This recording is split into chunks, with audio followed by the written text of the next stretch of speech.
상담 연구 방법론 출제 토픽 두 번째입니다. 과학적 상담 연구의 특징입니다.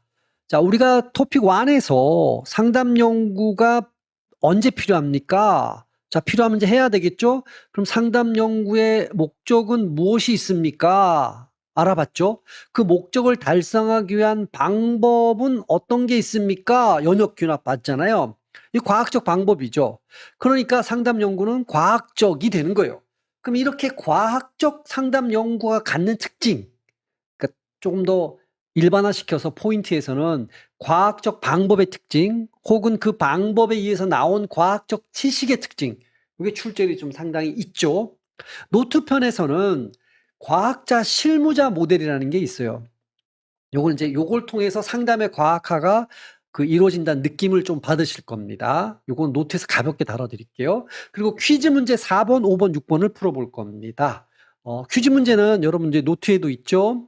1번부터 이렇게 계속 번호가 붙어서 갑니다. 그때 토픽별로 따로따로 붙이는 게 아니라, 그래서 퀴즈가 뭐 100개가 있다, 100번이 있다. 그러면 이제 토픽 1부터 해서 100번째란 얘기입니다. 어쨌든 여기서 세 문제 볼 겁니다. 자, 이제 우리가 본격적으로 이 포인트의 특징으로 들어가기 전에 제 경험적으로 여러분들이 이제 어려워하는, 느낌이 잘 안 오는 게, 이 과학적 지식의 특징이 객관성이 있고 간주관성이 있어요. 제가 늘 말씀드리는 거지만 주관성은 과학적 지식이 아니죠.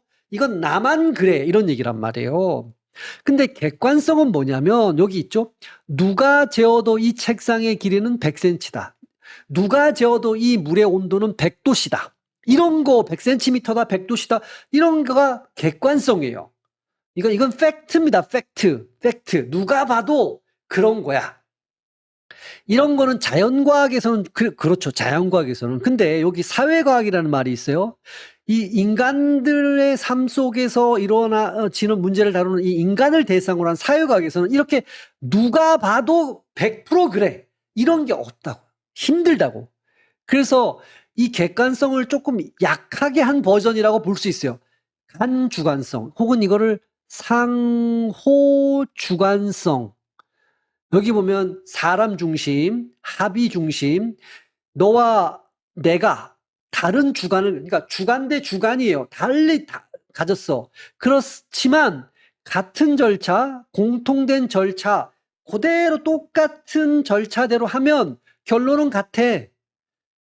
여기 우리가 벤 다이어그램으로 얘기하면 A라는 주관을 가진 존재와 B라는 주관을 가진 존재, 요 교집합 부분이 있잖아요. 사이간자. 요 주관성, 요게 이제 간주관성이라고 이미지해 볼 수가 있겠죠. 그러면 요 간주관성의 예가 뭐가 있을까? 우리가 사회적 차원에서 한번 본다 그러면, 예를 들어서 신호등 약속 있잖아요. 신호등. 이게 대표적이죠. 예를 빨간불, 레드, 빨간불은 객관적으로 그 빛의 파장 이런 게 있단 말이에요. 근데 이 레드에서는 여기 이제 사람들이 합의를 했어. 건너지 말자. 정지. 이게 레드는 정지야. 라고 했잖아요. 그러니까 너와 내가 다른 주관을 가졌지만 같은 절차, 즉 뭐 어쨌든 건널면서 빨간불을 봤어. 그럼 결론은 같아. 아, 건너지 않는다. 요게 간주관성인 거야. 이런 게 비슷한 게 여러분 식당의 별점이 있잖아요. 식당의 별점. 객관적이라는 거 누가 봐도 맛있어. 이건 사실은 사회에서 없어, 이런 거는. 그러니까 주관성은 나만 마실 수 있다는 얘기잖아요. 근데 간주관성은 뭐냐면 A라는 어떤 식당의 별점이 5개가 돼. 그럼 많은 사람들이 여기에 대해서 맛있는 집이다라고 합의를 했단 얘기예요. 100%는 얘기는 아니죠. 이런 게 간주관성이다. 객관성의 냄새가 조금 있어야 된다. 이렇게 말씀드리고, 자, 지금부터 특징을 제가 분류를 했지만, 뭐 인식론적 특징, 이렇게 했지만 실제 시험에서는 이런 구분은 필요가 없어요. 철학의 인식론이라는 건 지식의 본질을 다루는 거예요. 그러니까 제가 지금 얘기하는 과학적 지식은 어때야 되느냐라고 하면 되는 거예요. 과학적 지식은요, 객관성이 있어야 돼요. 주관이 들어가면 안 돼요. 주관은 과학하고는 가장 거리가 먼 거예요. 누구나 동일하게 인지. 가치 중립적이라는 말이 이제 그런 객관성이라는 말과 같습니다. 가치라는 건 주관이잖아요. 가치가 들어가지 않았어. 누구나 그렇게 하는 거. 이게 객관성이에요. 그럼 조금 전에 말씀드렸죠? 간주관성, 상호주관성, 다른 말로. 여기 보면 공유한다. 합의했다는 얘기잖아요. 주관이 다른 연구자라도 여기 동일한 절차를 거치면 동일한 결론에 도달해. 공통된 동의가 이루어진 것. 그러니까 사회과학의 지식은 이렇게 만들어졌다는 얘기예요. 물론 자연과학은 좀 요거보다는 요 위쪽이 더 가깝죠. 근데 어쨌든 느낌이 좀 오셨죠. 요런 2대 특성이 있다라는 거야. 지식적인 특성이.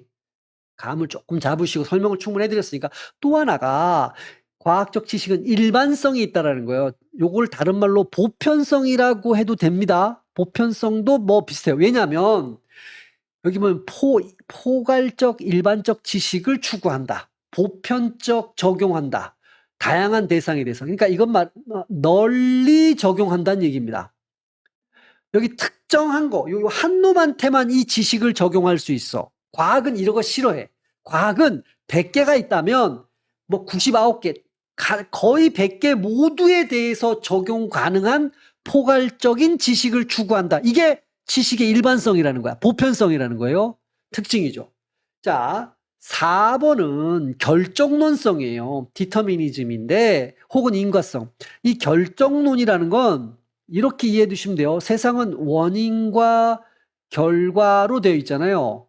이 결과는 이 원인에 의해서 결정된다. 이 원인과 결과의 구조 속에 있다. 이게 결정론이에요. 그러니까 원인과 결과의 법칙의 관계 규명. 뭐 모든 현상은 이렇게 우연이 아니라 어떤 원인이 있을 것이다. 다른 말로 인과성과도 맥이 같죠. 원인과 결과. 사회과학에서는 이것이 확률적 인과관계다. 왜냐하면 앞에도 나오지만 결정론적 인과관계는 100% 그렇다는 얘기예요. A면 100% 그래. 확률적 인과관계라는 건 A이면 B가 될 가능성이 높다는 거예요. 예를 들어서 흡연을 하면 100% 폐암에 걸린다. 우리 사회과학에서 그렇게 얘기할 수는 없잖아요. 폐암에 걸릴 확률이 높다. 이런 걸 이제 확률적 인과관계라고 얘기한다. 특히 자연과학보다는 사회과학에서. 물론 여러분 중에 공부를 조금 과학을 하신 분은 양자역학이나 유전도 확률적 인과관계 아닙니까? 맞아요. 근데 이제 고전적인 물리학 이런 거는 결정론적 인과관계로 봅니다. 100% 그렇다. 근데 그러니까 그렇긴 한데 요 전반적으로 봤을 때 학문은 확률적 인과관계예요. 전반적으로 봤을 때. 어쨌든 이 지식이 결정론성, 인과성을 간다는 얘기는 모든 건 원인에 의해서 발생한다. 원인이 있다. 그 원인은 확률적이다. 인과관계. 요게 요 특성이고요. 5번째는 규칙성이 있다라는 거예요. 우연이 아니라 어떤 질서, 여기 패턴 요렇게 나와. 결정성의 뒷받침. 자, 그래서 제가 여러분한테 헷갈릴 것 같아서 요렇게 셋으로 구분해 왔습니다. 출발이 이 regularity인데요. 규칙성. 어떤 현상이 있을 거 아니에요? 이걸 반복 관찰했어요. 그러면 거기에 패턴이 나올 겁니다. 이건 이제 경험적 발견을 한 거예요. 아주 좀 우스갯소리로 한번 싹 돌아간다 그러면 깊게 안 들어가고, 예를 들어서 뭐 제비가 날면 비가 온다. 어떤 현상이 있었어요. 제비가 날았더니 이건 상상을 해보는 겁니다. 비가 왔어. 근데 이게 오늘도 그러네, 내일도 그러네. 그러면 패턴이 있죠. 제비가 날아? 그러면 비가 온다는 어떤 패턴이 만들어. 그럼 이게 법칙이 되느냐? 법칙은 요 규칙성이 반복적으로 검증이 돼. 여러 번. 정말로 여러 번 해서 일반화가 돼. 그럴 때 이론이 나오는 거야. 이걸 제비 날면 비 내린다 이론이라고 해보죠. 어쨌든 이론이 돼. 그러면 조금 전에 봤던 우리가 결정론성은 뭐냐면 요렇게 만들어진 법칙, 즉 이론에 따라 원인이 결과를 필연적으로 만든다. 즉 우연으로 되는 건 없고 그 원인에 의해서 결과가 만들어진 거야가 결정론성인 거야. 뭐 인과성이라 해도 좋습니다. 요렇게 지식의 특성이 있다. 요 규칙성, 어떤 반복하면 어떤 패턴이 존재하게 된다. 그러니까 결정론성을 뒷받침하는 기초 토대가 된다는 말은 요렇게 내려오는 구조 속에서 여러분 납득이 되실 거예요. 요게 이제 과학적 지식의 어떤 인식론적 특성이다. 즉 지식과 관련된 특성이다. 이렇게 볼 수 있고, 이번에는 방법론적 특성. 이건 연구 과정과 관련해서 봐야 되는데요. 연구할 때 여러분 연역법과 귀납법 요런 방법론을 쓴단 말이에요. 추론 방법을 쓴단 말이에요. 요런 거는 추론하는 방법이에요. 아주 정확하게 얘기하면. 추론. 그러면 요런 추론법을 쓰기 때문에 논리성을 확보하게 돼요. 논리성과 비슷한 말이 합리성이에요. 이건 둘이 쌍이라고 봐도 됩니다. 논리성과 그 이게 과학적 방법에 대할 때 방법론적 특징을 지금 얘기하는 거. 조금 전에 지식의 특징이었다. 이렇게 볼 수 있고요. 이걸 여러분은 굳이 구분하지는 마세요. 그러니까 논리적이다. 합리적이다라는 건 연역법과 귀납법을 썼다. 이런 얘기하고 같습니다. 이 논리적이라는 건 무모순이라는 거야. 모순이 없다라는 거죠. 우리가 이제 이런 걸 정합성이라고도 하죠. 핵심은 이겁니다. 왜 모순이 없어요? 연역과 귀납법이라는 추론을 썼으니까. 이런 추론법을 썼기 때문에 모순이 없네. 아, 논리성이 있네. 합리성이 있네. 자, 또 하나 방법론적으로 검증 가능해야 됩니다. 이걸 검정성이라고도 할 수 있는데 테스트란 말 나오죠? 경험적으로, 여기 경험적이라는 건 감각기관, 눈으로 본다 뭐 이런 거죠. 이렇게 해서 검증할 수 있어야 된다. 그러니까 방법론적으로 어떤 사람이 이렇게 해서 이론을 냈어. 그러면 동일하게 그걸 똑같이 그 방법대로 해서 아 맞다 아니다 판단할 수 있어야 되잖아요. 그래서 방법론적으로 봤을 때 과학적 방법 그리고 거기에 나온 지식은 검증 가능성을 가지고 있다는 검정성이 있다 혹은 특징이 있다라는 겁니다. 자, 그 다음에 또 하나가 재현 가능성의 특성입니다. 재생 가능성이라고 해도 됩니다. 동일한 조건 절차에 따라 반복했을 때 동일한 결과를 얻을 수 있어야 된다. 여러분 이거 나오면 간주관성이랑 비슷한 것 같잖아요. 맞아요. 연결이 되는 겁니다. 그러므로 이렇게 되면 서로 다른 연구자들도 같은 결론에 돈. 서로 다른 연구자들이 주관이 다르잖아요. 그런데 동일한 절차를 밟으면 동일한 결과에 나옵니다. 이게 간주관성이었잖아요. 그럼 이 간주관성이 되려면 이 재현 가능성 또는 재생 가능성이라는 조건이 갖춰져야 돼. 그러니까 얘가 되고 그 다음에 간주관성으로 가는 거예요. 재현 가능성이 없다. 그러면 간주관성도 달성 못한다는 얘기죠. 여긴 사람이 없어야 돼요. 동일한 조건을 반복하면 동일한 결과가 나오는 방법, 과학적 방법 내지는 지식. 그러면 다른 연구자들이 동일한 절차에서 동일하게 하면 동일한 결과는 당연히 나올 거예요. 이건 조건이고 간주관성은 결과다. 여러분이 지금 이렇게 하면 좀 이해를 조금 하기 위해서 이 과학적 지식이 요즘에 나올 때 A라는 학자가 논문을 발표하잖아요. 논문. 이 논문을 발표함으로써 재현 가능성, 재생 가능성이 거기에 당연히 언급이 돼 있습니다. 나는 어떻게 했다. 여기 검증 가능성이 있어야 돼요. 논문을 봤더니 야 이걸 이제 검증을 경험적으로 했다라는 거야. 다른 말로 하면 어떤 관찰을 했다든가 실험을 했다라는 거예요. 감각기관을 통해 갖고 이걸 해야지 다른 사람도 관찰하거나 실험할 수 있죠. 만약에 이거 아닌 뭔가 사람이 아닌 다른 걸로 했다. 경험적으로는 확인할 방법이 없다. 그러면 제3의 인물이 이게 맞는지 안 맞는지를 검증할 수가 없게 된다는 거예요. 검증한다가 뭐예요? 재현을 해보는 거야. 재생을 똑같이 해보는 거야. A라는 학자가 했듯이 이 사람 했던 대로 그대로 해보는 거예요. 경험적으로. 이 두 가지가 갖춰져야 됩니다. 물론 주먹구가 아니고 체계적 절차로 가진 거죠. 표준화된 절차가 있다. 논문을 할 때 그 실험하는 절차가 다 정해져 있어요. 기본적으로. 연구가 공개되어 다른 연구자가 반복하는 이게 제일 중요한 겁니다. 공개돼야 돼요. 오픈. 그래서 다른 연구자가 반복 검증한다. 재현 가능성, 재생 가능성 또는 검증 가능성 다 연결이 되는 겁니다. 그랬더니 틀렸어 라고 하면 이제 이론이 뭐가 되는 거예요? 수정이 되는 거죠. 그래서 이론 구성의 특성상 또 이제 봐보면 앞에서는 이론의 특성인데 이걸 지식을 표현하는 거 관련해서 간결성이에요. 또는 감명성인데 과학적 지식은요. 최소한의 핵심 변수만을 가지고 설명을 해야 돼. 그러니까 핵심적인 내용을 갖고 최대한 많이 설명해야지 이 설명하는 변수를 100개를 가지고 하는 것보다 10개를 가지고 하는 게 훨씬 좋은 지식이죠. 복잡하지 않다라는 겁니다.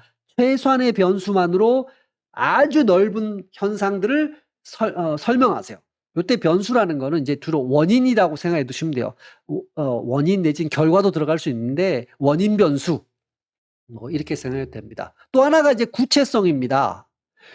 구체성이라는 건 여러분 앞에서 토픽 1에서 연역법 할 때 제가 조작화라는 걸 설명해 드렸잖아요. 여기 조작적 정의라는 게 그 얘기예요.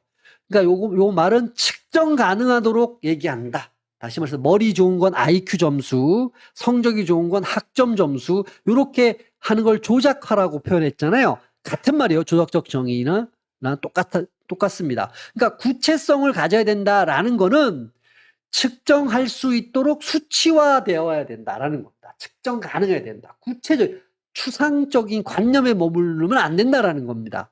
설명성이라는 건 여기 파워니까 설명력이라고 번역해도 되겠죠. 설명이라는 거 나왔을 때 우리가 연구 목적 이렇게 얘기했을 때 원인과 결과를 밝혀낸다 이런 말을 했잖아요. 여기 현상의 원인, 인과적 관계를 밝혀내는 힘, 요 파워를 갖고 이렇게 설명성이 있다. 요걸 가지고 여러분 이해를 해야 됩니다. 세상에 우연이 되는 건 없어. 어떤 원인이 있어. 이렇게 얘기하면 그건 결정론성이에요. 인과성. 원인과 결과에. 그 원인이 뭐다라는 걸 밝혀낸다. 이러면 설명성이 되는 거지. 그러니까 파워라는 게 설명력, 뭐 힘 이렇게 표현한다라는 겁니다. 자, 이제 그러고 마지막인데요. 지식의 진화.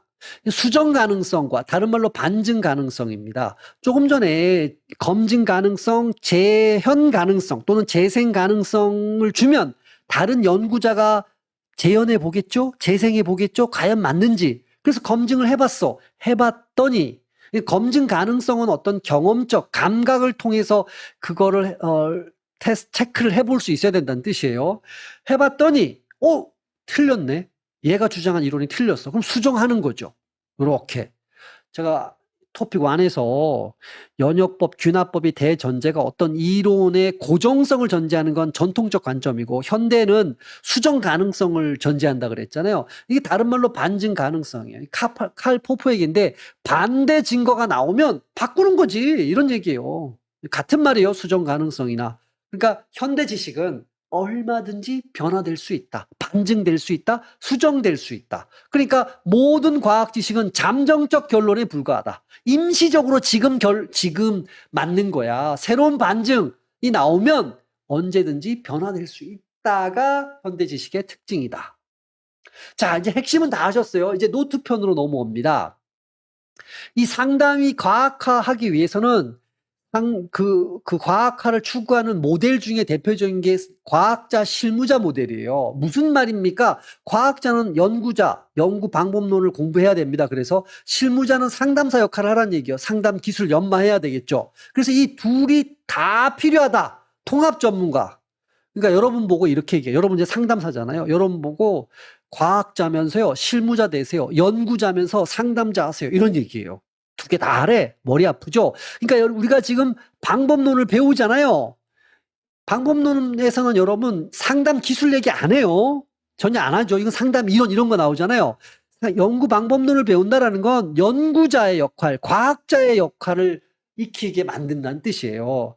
그럼 여러분 통합 전문가가 된다. 즉 연구 결과를 상담에 적용할 수 있다. 여러분이 연구 방법론을 알아야지 다른 사람이 연구해 놓은 거를 해석할 수가 있지. 혹은 내가 연구를 직접 할 수 있는 능력이 있지. 그래서 나온 연구 결과를 상담에 적용하게 된다라는 겁니다.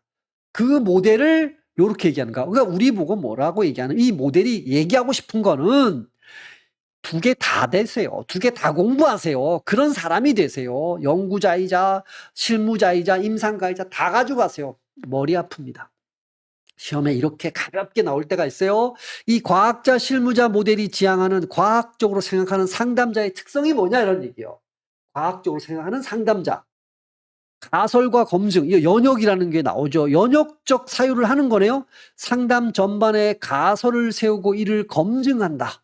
이 상담자가 이렇게 한다는 건 과학적으로 생각하는 상담자의 특징이라는 얘기예요. 내담자에 대한 주관적 느낌을 확정된 사실 안에 추후에 검증한 가설로 받아들인다. 이 두 가지를 봐보시면 이 모델에서 충분히 훈련받은 과학적 상담자는 가설을 세우고 이걸 검증하려고 합니다. 맞는 말이잖아요. 심지어 이 내담자의 어떤 주관적인 느낌, 내담자의 어떤 느낌을 여러분이 들었어. 그럼 이거는 나중에 추후에 내가 한번 검증해 볼 가설로 내담자의 느낌을 보고 그걸 가지고 여러분이 가설을 설정해서 나중에 한번 검증을 해본다. 이런 자세를 갖고 있다는 거야. 완전히 과학자적 냄새가 나잖아요. 누가 그 사람의 느낌을 갖고 가설을 세울 생각하겠어요. 두 번째, 근거에 기반한 실무를 진행한다는 얘기예요. 객관적 데이터와 입증된 이론에 기반해서 근거 기반 실무를 지향한다. 특정 증상의 효과가 검증된 치료 메뉴를, 그러니까 검증된 거, 효과가 이미 검증된 거, 근거 기반했다는 얘기가 그 얘기죠. 객관적 데이터, 근거에 기반한다. 객관적 데이터에 의해서 이미 입증된 거, 검증된 거를 가지고 활용을 한다.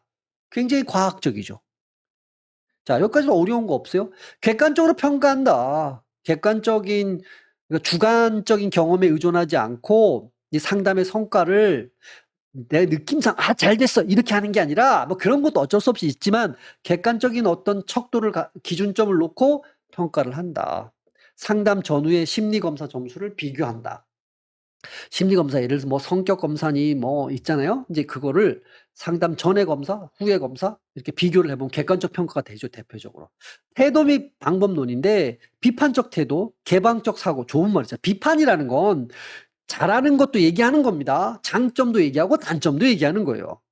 이건 굉장히 개방적이다. 개방적이라는 건 항상 수정 가능성을 갖고 있다는 얘기입니다. 이 비판적 개방적 사고를 유지한다는 건 나의 이 기법이 틀릴 수도 있어. 뭐 이런 거를 전제를 깔고 있는 거죠. 그리고 여러분 귀납법하고 연역법 할 때 이 질적 연구 얘기 잠깐 나왔잖아요. 이 질적 연구 보통은 양적 연구만 제대로 된 연구다, 과학적 연구다 이렇게 받아들여요. 그러나 진정한 과학적 사유를 하는 이 상담사는 이 질적 연구도 과학적 방법으로 인식한다는 거 다 받아들인다는 얘기예요. 훨씬. 그러니까 질적 연구와 양적 연구는 모두 과학적 방법이고 이 둘을 다 활용하려고 하는 자세를 가지고 있다는 거야. 양적 연구만 과학적이야. 이렇게 생각하지 않는다라는 의미입니다. 그래서 이거 맞는 얘기죠. 자, 이런 것들이 이제 출제의 포인트가 되겠고요. 퀴즈 4번 문제 한번 봐보죠. 과학적 방법에 대해서 가장 옳지 않은 걸 물었네요. 연역법은 이거 1번이네요. 4번 왜냐하면 특정한 자료에서 일반 이론, 특정한 자료라는 게 개별 사례를 얘기하는 거죠. 개별 사례. 특정한 자료니까. 그러니까 연역법이 아니라 요거는 귀납법으로 바꿔야지 맞는 거죠. 옳지 않은 걸 고르라 그랬으니까 1번이 되는 겁니다. 1번. 연역법을 귀납법으로 바꾸자. 자, 과학적으로 검증된 이론은 행동을 안정적으로 당연하게잖아요. 당연히 검증된 이론이야. 그러면 앞으로 어떻게 될 것인지를 충분히 예측할 수 있게 한다. 과학적 방법은 증거를 중시하죠. 당연히 근거, 증거 이런 걸 굉장히 중시합니다. 객관적이죠. 상식을 체계적으로 확대하여 발전시키면 여러분 이 문장은 아닐 수도 있는데 이건 틀린 거 아니야 이렇게 생각할 수도 있어요. 이 과학의 출발이 뭐냐라는 거야. 과학의 출발. 이게 상식이에요. 상식에서 출발합니다. 다만 이 상식을 엄밀하게 검증을 하는 거예요. 따져보는 겁니다. 그래서 진정한 엄격한 과학으로 출발은 그렇고 아주 과학의 꼭대기에 올라가는 건 이 상식적인 것들을 엄밀하게 검증해서 틀린 건 버리고 맞는 거는 더 해서 확대하는 겁니다. 그래서 4번 문장은 맞는 말이에요. 잘 확립된 이론이라도 조건과 환경의 변화로 반증될 수 있다. 그렇죠? 이거는 수정 가능성을 얘기하는 거잖아요. 수정될 수 있다. 반증될 수 있다. 그래서 수정될 수 있다. 맞는 말이죠. 우리가 특징에서 봐보면 수정 가능성이란 특징이 있었잖아요. 그래서 퀴즈 문제 4번은 1번이 너무나 완벽하게 틀렸습니다. 2, 3, 4, 5번은 맞는 겁니다. 자, 퀴즈 5번 가죠. 과학적 특징과 가장 거리가 먼 거 당연히 1번이죠. 합법성, 아니 합법적으로 이게 무슨 상관? 추상성보다는 이거를 구체성으로 가야 돼요. 간결성, 구체성 있었죠? 적은 변수로만 설명해 줘야 되죠. 변수가 적어야 됩니다. 구체성, 측정 가능해야 됩니다. 간주관성, 객관성, 일반성, 널리 적용해야 되고 검정성, 수정 가능성, 논리성, 객관성 다 있었어요. 이 1번이 무조건 틀리죠. 합법성은 뭐 말할 필요도 없죠. 뭐 합법적인 거하고 무슨 상관이에요. 이 추상성이라는 건 관념적이라는 얘기예요. 좀 느낌이 관념적인 상태에 머무르면 안 된다라는 겁니다. 왜냐면 구체성이 측정 가능해야 되잖아요. 측정 가능하게 이렇게 추상성에서 구체성으로 와야지 관념적 상태에 머무르면 과학적 지식이 될 수 없다. 뭐 이런 말에 가깝습니다. 개념이 어느 정도 추상화되는 건 어쩔 수 없는 건데, 자, 그래서 퀴즈 5번은 1번이 완벽하게 틀렸습니다. 이런 스타일의 문제도 출제가 됩니다. 가벼운 문제죠. 퀴즈 6번. 자, 우리가 과학적 방법 및 특성의 특성 중에 논리성이 있었어요. 방법에. 논리성. 요 연역법, 균합법 나오죠. 거리가 먼 것. 논리성과 같은 게 합리성이죠. 합리적이라야 된다는 뜻이죠. 그러면 이 논리라는 게 모순이 없어야 된다는 거잖아요. 여기 보면 두 개의 배타적인 사건이 동시에 일어날 수 없다. 이게 바로 무모순이에요. A이면서 동시에 not A다. A이면서 동시에 A가 아니다. 이거예요. 이게 다 배타적인 거죠. 둘이 반대적인 거잖아. 이게 동시에 일어나면 안 되죠. 이게 동시에 일어나지 않는 게 무모순인 거야. 이게 정합적이라고 그러잖아요. 정확하게 논리성의 핵심을 얘기한 거예요. 5번 얘기가. 그래서 이렇게 연역법과 균합법에 의한 과정을 거쳤을 때 이런 무모순이 될 수 있다라는 겁니다. 1, 2, 5번은 맞죠? 3번 틀렸네, 보나마나. 적은 수의 변수로 최대한, 이게 간결성을 얘기하는 거죠. 간명성 혹은 간결성을 설명하는 거지. 논리성과는 거리가 먼 거는, 그래서 6번은 3번이 되겠네요. 사건과 사건의 연결이 우리가 알고 있는 지식체계 내에서 객관적 사실에 뒷받침되어야 된다. 그렇죠. 객관적 사실에 의해서 뒷받침될 때야 우리가 합리적이다, 논리적이다 이렇게 설명할 수 있겠죠. 이것도 논리성의 언저리에서 분명히 맞는 말입니다. 3번은 완벽할 정도로 틀렸잖아요. 자, 이렇게 해서 출제 포인트 2의 브리핑 얘기, 이론편 얘기는 모두 마쳤습니다. 문제편에서 한번 만나 뵙겠습니다.